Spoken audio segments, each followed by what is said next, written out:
let's say you're Elon Musk and you're making Teslas, right? The new Model Y. So you have input coming in on one side. So all the steel and the batteries and plastic and electronics. So all of these raw materials come into one side of the factory.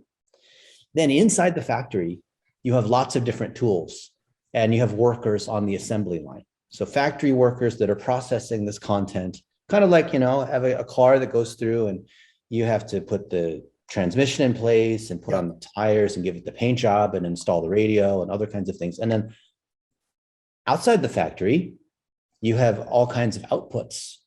So inside this, let's just say Tesla factory, you have Model 3, Model X, Model Y, other kinds of outputs that come outside the factory. So in the content factory, we have the input, which is what we collect from social media, which is testimonials and stories, what our employees are doing, our new product releases, maybe we have a new book, maybe we are interviewing our customers and honoring them, maybe we're at a trade show. So Shop Talk is here in Vegas. It wasn't until yesterday. So that's a big show. So a good opportunity to interview a lot of vendors and talk about what's going on in the industry, this kind of thing. So there's lots and lots of inputs that us as e-commerce owners have access to, but we probably don't see most of it because A, we're not listing for it, and then B, we're not actively collecting it.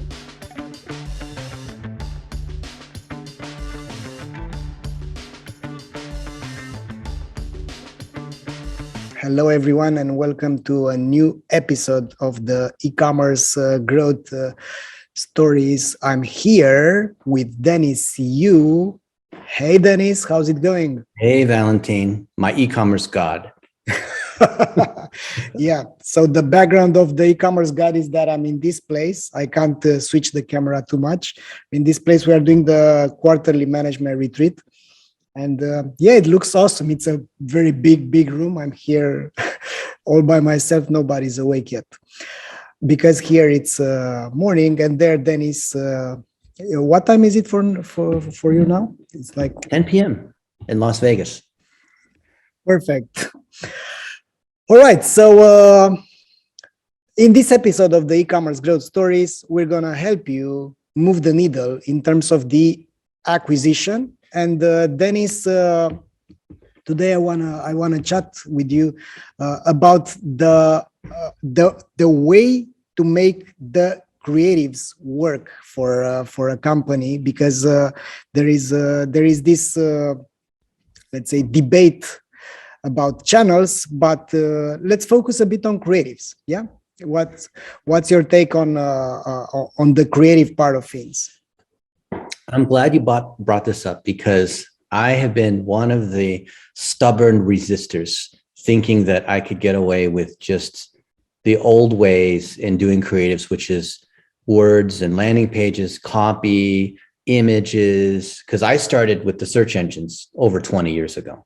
And I've gotten very far in the world of PPC and SEO and getting traffic by never having to show my face and by never having to make video.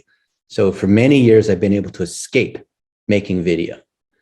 And it's harder and harder with the majority of traffic shifting to social media and with our customers increasingly being under 30, that now I believe it's critical. So when we say creative, I translate that into collecting stories, mostly in video format. So I wanted to share with you examples of how I've been collecting video for some of my e-commerce friends and what we're doing with that video, and then how that applies for you guys to be able to create video and maybe have a video studio like Valentin and I have, or maybe it's just your phone.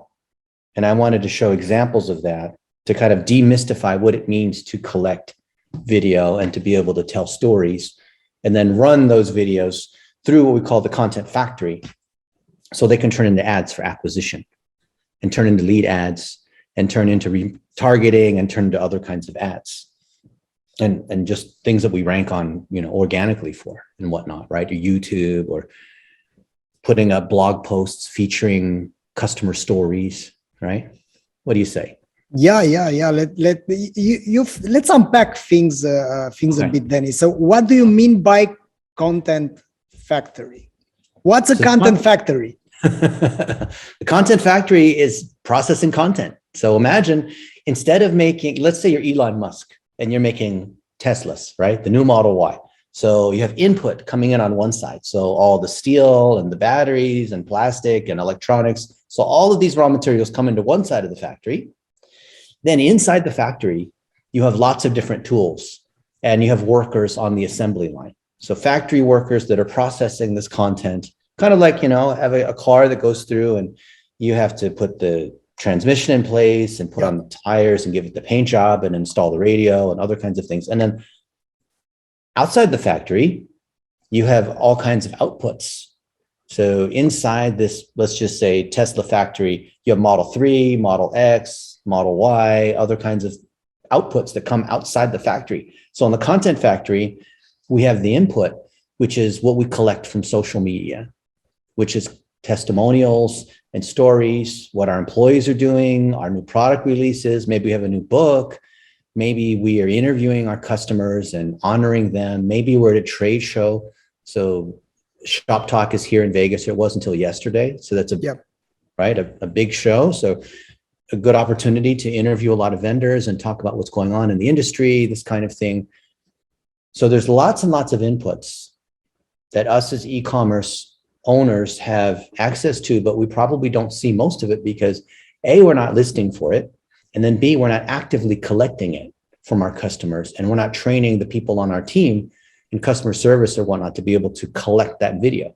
So without the input into the factory, it doesn't matter how sophisticated the tools are, how many smart marketing people you have or what, it doesn't matter if you don't have the input.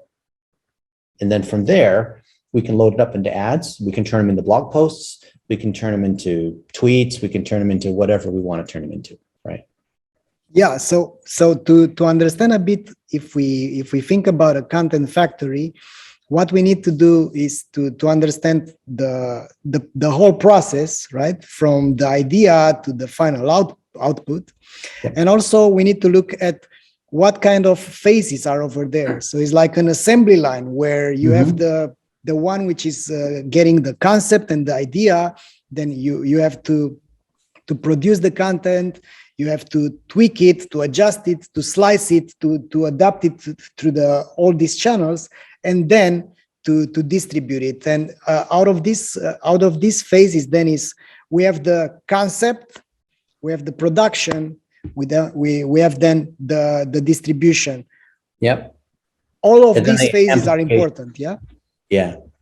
Yeah. You have to have the raw assets come in. You have to process it using different tools and whatnot, editing it so it fits into different channels, because all the channels have slightly different needs on how they would like to see the content. Maybe it's like vertical stories versus landscape on YouTube that's longer versus TikTok is short, all these kinds of things.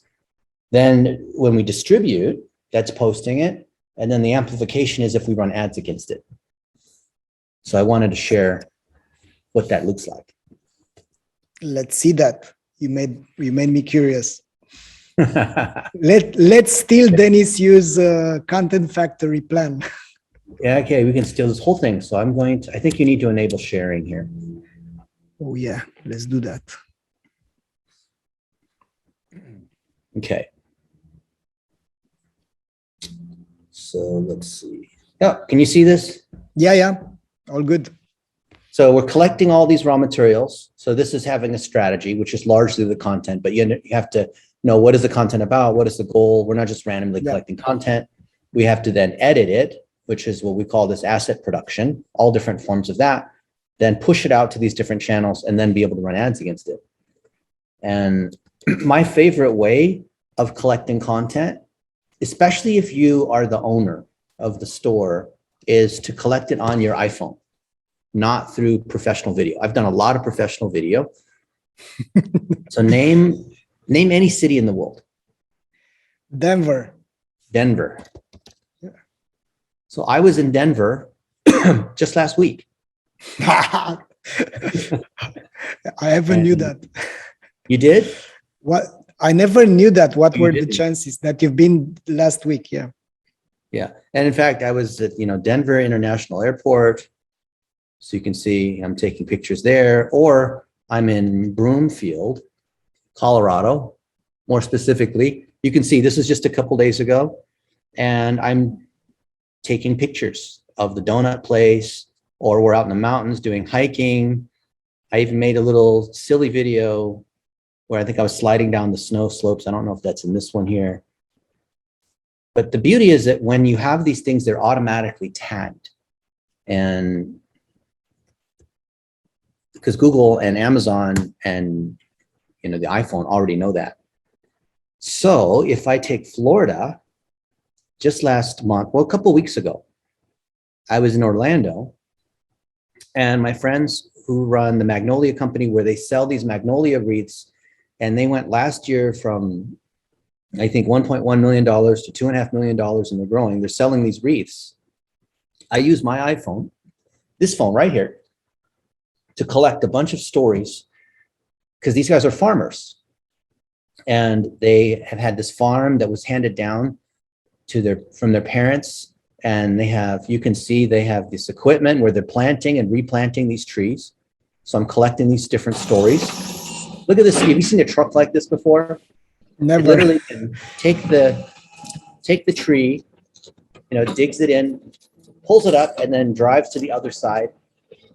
Come over here, you'll see it drives to the other side and then replants the same tree. It's having white tips to the roots. Just like the ones in the greenhouse. Yes, exactly. And you can see that here on these big trees. Excellent. Lovely. So if you want to order plants, like you can see, like, here's the greenhouse. So he's explaining what's happening inside the greenhouse and how they're growing avocados and lemon trees. Here she's telling the story about this lake and the moss here. So you feel like you're buying from the family. This is an asparagus fern, sometimes known as spring rye. We take this unique green and craft it into a garland or something special that you might use for a wedding or other unique event. Here at our farm, we grow lots of different greeneries, and something as simple as this oak tree provides such great shade. So come follow me and let me share a few other fun facts about it. So you see how now you feel like you're friends with Julie.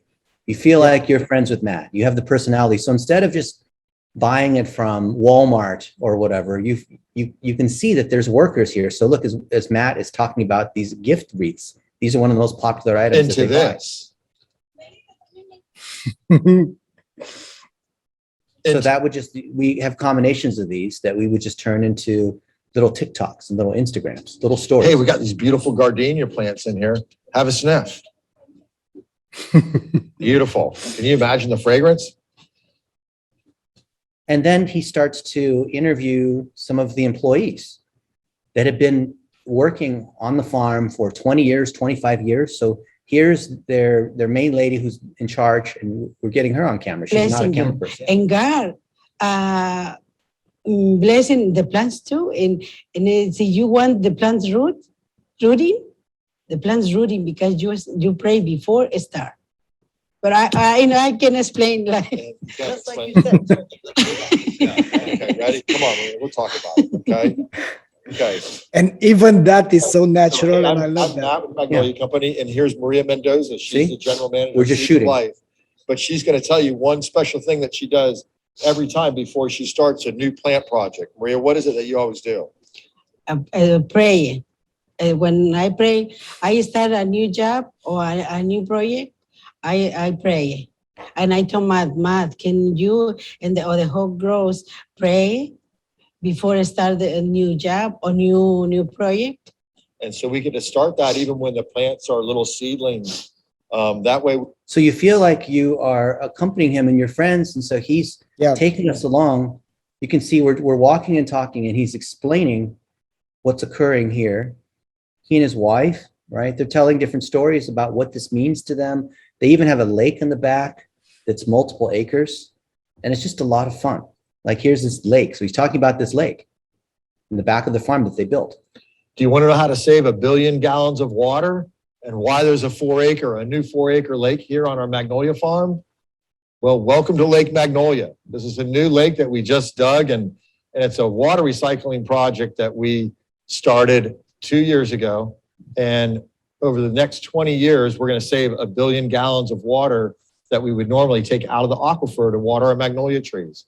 Well, now, once we are irrigating out of this new Magnolia Lake, the water will actually drain back into this reservoir, and we'll recycle the water from here till the next. See, isn't that amazing? So you're learning about how they're operating and how they're green. And just inside, you can see the care, you can see the workers, you can see that there's skill, and therefore all of that goes into the quality of these goods. Because the family farms are the only ones that care this much. Hey, I'm Matt from the Magnolia Company, and this is a little sneak peek inside our orangery. It's actually where we grow all of our citrus trees. But we're a family-run business here, and we take care of all of our citrus trees and all the gifts that we hand make and ship all across the country. We really care about these trees like we care about our family and all the team members that work. See? So there's lots and lots of these different stories. I'll just play another one just so you can get a sense of it. Have you ever heard of a love lake? Come here. Have you ever heard of a love lake? Okay, so she didn't say that one properly, so we had to try again. See, there's multiple takes here. Looks like we had to try 7 times. So I think this is the one we actually used. Okay. Have you ever heard of a heart lake? Well, actually, this lake here is truly shaped like a heart. And it's a special place where we come as a family, and we've had cookouts and bonfires and camping. And it's just always been this place where we can gather and celebrate some of the many gifts that we've been given here at the farm. And everything that we create here at the Magnolia Company truly comes from our heart. Like, we enjoy creating these gifts and giving them to you. I'm Julie from the Magnolia Company, and come follow me and let me share a few more behind the scenes with you. You see? So this is the exact opposite of an advertisement. Because we're walking through the different parts of the farm. We're driving around. We're looking at the workers as they're using the different equipment. You see Julie, she's telling a story here about, here, I'll just show you another example. So we're in the middle of the 800 acres of trees. My grandmother began farming here in 1936, and now I'm standing here amongst these majestic magnolia trees. It's just an incredible, beautiful place. It's a place where I come often just to reflect. It's amazing to see how we've taken these magnolia stems and created these wreaths and garlands. And we really just enjoy and love serving our customers. Can you imagine, Valentin, if you're standing there with her and you can smell the aroma, this vanilla kind of smell of all the magnolias, and then you see Matt and these other workers where they're taking the leaves and they're weaving them into these wreaths like this. Yeah, that's fantastic. Hey, I'm Matt from the Magnolia Company. Attention. But hey, why don't you click on the link below and look at all the different handmade wreaths, decorations that we make here, hand make on the farm and ship to you for every occasion that you can imagine. See, and we have all these different sorts of products. So that's what I think is the most compelling part in the creative. Is not something that you hire out to someone else. It is not stock art. It is the actual customers, the actual workers, the actual people there, the actual facility. Just like when you show unboxing or you're showing, how you're part of the proceeds you donate because this is why you started your business and it came from your father, or, there's always some kind of story. And for those e-commerce folks, let's say that they're over $1 million a year, to get to the next stage, it's usually about being able to tell the story a little bit better and having some kind of lead gen. And so their price, and you saw this in our CVO Academy, they've raised the prices significantly. So these wreaths, there's competitors that will try to sell that also have magnolia farms, and they'll try to sell these wreaths for $40 or $50, but they can sell it for $100. And so price is not the issue. They've been able to raise the price because people are not shopping for the cheapest. So the question is, why would people pay a lot more to buy from the Magnolia Company versus some other random place? Yeah, I love this because it's so authentic, and it's allowing the viewers, the visitors, to see that they are there. There are all these stiff companies which all they are doing, they are throwing a website on in the face of their audience, and then they are chasing with ads which are boring. And I want to touch a bit on the subject of not being boring and being authentic. For years, I was struggling to feel creative and to do the ads by the book. And what I think I've discovered throughout the years, this is my 4th company already. I've discovered that in order to be creative, you first need to be authentic and to be also different, to tell your story, which comes from within, instead of, let's say, repeating the same buzzwords here and there, instead of trying to be creative and, let's say, tricking the audience. I think the best would be to be authentic. Yeah. Can I show you an example of being authentic, but not being authentic? Yeah, of course. Okay. Let's do that. In this example here that I was showing you, we have a magnolia farm, and people will buy avocado trees and limes and leaves and all sorts of decorations. They're very nice. And some of them could be, maybe your grandmother died, or maybe you're commemorating a special event, right? And so having a plant is a living, commemorative, it's like a valuable thing. So it's personal. You're not just going to go to the cheapest Home Depot or Walmart, or you're willing to pay more because you want something that's quality and it's meaningful. And the family angle is what we found works. So that's why we collected all this video, and you can see all the themes are around family and how we care. And so they build it into their customer support. So they don't just outsource randomly to people that don't speak good English.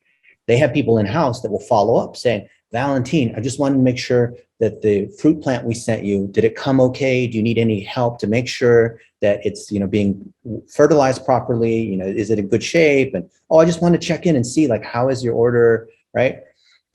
And so they've grown so much. They've scaled so much in the last 2 or 3 years, largely because of SEO and PPC and the things that we're talking about, because we've been working with them. But it's also difficult to scale up that level of personal kind of customer care, right? So I'm going to show you one of my favorite ways to do this. So I'm going to create this new composition. Now pretend, Valentin, you ordered a tree from us, maybe an avocado tree, right? And I'm one of the customer agents and I want to follow up. Now I could just send an email. I could have a series of autoresponders, after the first day, thank you for your order, 20% off, all the standard kinds of email sequences, right? Yeah. But imagine you got this from me, and it was this. I said, Valentin, thank you so much for ordering your avocado tree. I'm Dennis, and I'm one of the folks who personally worked on your order. I just wanted to make sure that your avocado tree was sent all the way to Romania properly, because it's a long way to go to Romania from Florida on the avocado trees. And also, I have some recipes for avocado too. So when your avocado tree starts growing avocados, I like to make guacamole, and I like to use it in salad and other things. And I just wanted to check in and see how you're doing. And I saw that you made your order on March 30th. So it'll probably get there on April 7th because we have some international shipping delays. I just want to check in and see how you're doing. And thank you so much for ordering an avocado tree. Okay. So imagine I did that. And now we have this video here I just made, right? See, look, Valentin, thank you so much for ordering your avocado tree. I'm Dennis, and I'm one of the folks who personally worked on your order. I just wanted to make sure that your avocado tree was sent all the way to Romania properly, because it's a long way to go to Romania. Okay, now the speaker is me, but it could be whoever. But maybe you're not in Romania now, are you? Where are you? No, I'm in Romania, yeah. You are in Romania? Okay. Yeah. But maybe it wasn't an avocado tree. Maybe it was some other what kind of tree was it? Tell me. It was an apple tree. Apple tree, okay. Okay. And let's change this to apple. Maybe the order wasn't March 30th. Maybe it's February 30th.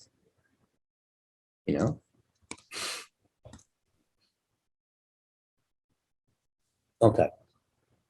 And this will change this avocado to an orange tree, right? Just for fun. So now I can mass personalize from the founder. For every single order, they can feel like they got a personalized response because, think about how special that is, right? So now what about the name, Dennis? Can you do this naming as well? Sure. What's the name? I don't know. Dennis. Dennis. Okay. So I'm saying it to myself. This is ridiculous. Okay, fine. Right. We have Dennis. Okay. So now it's overdubbing on that. And it takes a few seconds for each of these. And you can mass personalize all of these different things. You can put, you know, a picture of their order while the voiceover is occurring, right? So let's just play this. Dennis, thank you so much for ordering your apple tree. I'm Dennis, and I'm one of the folks who personally worked on your order. I just wanted to make sure. Let's come over here. Excellent. Love it. For avocado too. So when your apple tree starts growing avocados, I like to make guacamole, and I like to use it in salad and other things. And I just wanted to check in and see how you're doing. And I saw that you made your order on February 30th. So it'll probably get there on April 7th because we have some international shipping delays. I just want to check in and see how you're doing. And thank you so much for ordering an orange tree. What do you think? Fantastic. Thank you. Fantastic, yeah. And the beauty is that you can use this as variables, right? And to change automatically based on the order details, right? Yeah. Have you seen anything like that mass personalization in video occur before? Not yet, but let's do this. I love it. You see, we've tested it a little bit and it works very well. And I think it's because people don't know. They don't expect it, right? Normally the personalization is the email personalization. You know, an email, it puts into different variables like your order details, whatever, but I don't think people have ever seen video personalization. Yeah. Kind of like in the movies where, you know, the deep fakes and you have stunts and special effects. Now, this is common technology. And I have lots of different tools that do this kind of thing. But I think the future of e-commerce is moving from, like I was saying a little earlier, moving from text and simple images to personalizing every step of the way with video. Because if you, like anywhere where you would mail them an email, or you would have an ad, like a search ad that would just have some text, or a landing page that was mostly text, anywhere where there was text before, we've been experimenting with video. And what do you think the result has been? Fantastic, I presume. Yeah. I think it'll work for the next couple of years. But if too many marketers start doing this and they start abusing it and they start doing it poorly, then I think a lot of consumers are going to not trust if they got a video from me or you. They'll wonder, like, was it real or not? I don't know. Did Valentin actually send me this video? Or when we have these e-commerce growth story live webinars, they'll wonder, did Dennis and Valentin actually do this, or did they just program the bot to have this conversation? Yeah, that's going to be for sure in the future, and overusing it is not going to make the cut. So Dennis, one last thing regarding the creatives. I think what you've shown over here is a blended approach towards leveraging technology and leveraging creativity as well. Mm-hmm. And I think those two forces should be used. If you are too technical but you're boring and you're not there telling your story, you're not going to make it. You can use all this mass personalization, but you're going to be boring. While on the other hand, if you're very creative but you need to ask your employees to do these videos for every order, they're going to simply leave their jobs. So basically you need to leverage this the technology. And one aspect that I've learned today is to sum it up is the creative should be there. If you're not creative enough, if you're not leveraging creativity, you're missing out. B, if your process is not nailed, so if you don't have a way to produce the content and then to slice it and then to distribute it on various channels as well, you will have a lot of work to do, and you're going to get some certain small degrees of impact. C, make it authentic. So Dennis, you showed us, tell your story as a founder, as an e-commerce, whatever you are. You need to tell your story, and you need to go beyond just the banners and the designs and the stock footage that you're assembling, and you're telling a few things over there. Use your own voice and find the voice of your brand. And the last but not the least is leverage the technology. That was a beautiful live example of how you can leverage the technology, and you can even go beyond to do mass personalization on video by using this type of technologies that Dennis. And pretty much that's it for today. Dennis, any last thoughts for today's episode? Look, a lot of this stuff looks like magic, which is what good technology looks like. I'm a search engine engineer. I didn't speak English until I was 7. I am not a creative or a video person. So if I can produce video, so I flew to Florida to actually go through the Magnolia Farm, take the pictures and video and all this to show if someone like me can do it, you certainly can do it. Everyone else can certainly do it, because all I had, you saw, was this. I just had a cell phone, but I was listening very carefully. And that's what Valentin was saying. You have a left brain and a right brain, right? So I'm naturally very analytical. I'm a programmer, search engine engineer, which means I have to try a little harder on the other side, right? The right brain. So I have to think about the emotion and the story and the family. So we work with a lot of e-com folks that sell supplements, for example. So maybe they have vitamin C, or they have something for inflammation, or they have some that deals with some kind of health issue, right? Well, they could talk about the potency and how they have the highest grade ingredients and whatever, but we found, rather than that, the stories that work better, that drives the sales, come from doctors, come from other patients, come from people that say, you know, I had trouble walking because once I started getting older, I had this injury, and you know, it's That's painful for me. And because of this, I got fat because it was hard for me to walk.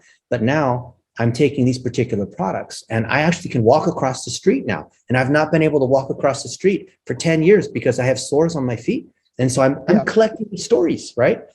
And then they say, as part of my thing, I'm making sure I'm able to exercise now, and I make sure that I use the product, right? So they talk about the product, but the way they talk about the product sounds like a friend making a recommendation, as opposed to buy this now, 20% off, right? So we're telling all these stories where we're really humanizing. And so I've tried very hard, because I'm an engineer, I'm over here normally, tried very hard to humanize. So by collecting these in vertically on the cell phone, not shot perfectly, does not look like an advertisement, you can see lots and lots of little stories. And in fact, because these people, like you saw Maria, who'd been there for 27 years at the farm, her English is terrible. But when we tell her stories and we run ads against it, it works well, right? Because you feel her heart, you feel her energy, you can feel that she prays every time they're going to have a harvest, right? Yeah. So this is the emotion, the heart, the right brain, and the left brain here, the mechanical, the software, the automation, all, like most people are one or the other, right? But to your point, Valentin, think about how powerful it is when we have both. So I gave you a live demonstration of how I've been collecting video in Denver or Miami or other places. And I've taught a lot of other e-commerce store owners the main thing is they're afraid of putting their face here. They're like, oh, I'm not an influencer. I'm old. I don't speak very well. But you're the founder. It's your story. Right. You have to talk about this. You should go and interview your customers, interview the other people that are in the warehouse, right? Interview the other people that are partners that are in the supply chain, right? Interview them so people get a sense of what your business is and how you operate, and what your challenges are and what you're doing for Christmas, or whatever. They just get a sense of who you are, right? And then use the technology like I showed you so you saw all those videos. I can just drag them in and they're instantly transcribed, instantly clean up the audio, instantly turned into social media posts. So I don't have to have a big team of video editors. So if we had a little more time, or I could do it next time, I'll show you what happens when we put in raw assets, and then we're instantly able to clean it up. And I don't need fancy video editing tools. In fact, the more simple, the better. Like, TikTok is the fastest growing app. It's the #1 app right now being used. There's more traffic on the web than Google, right? People spend more time on TikTok than Google. And when you see the videos there, they do not look like they're professional. So we are making videos now that are intentionally unprofessional, and we find they do better. So that's what we're thinking about creative. Maybe you could say it's devolving, or we're now giving in, and we're doing jump cuts, and we're doing things that are not professional at all. But if you want conversions, then this is what we need to do. Love it. All right. So thanks everyone for watching. Dennis, thanks a lot for this episode. It was really fun. We learned a lot, and we'll see each other in 2 weeks. Excellent. And stay tuned. I got more things to show you. Guys, stay tuned. Learn. If you implement some of these pieces, let me know. I'm always learning. I'm collecting stories, especially like on TikTok, right? Everything's changing. I want to hear from you guys what you're doing. Bye, everyone. Bye bye.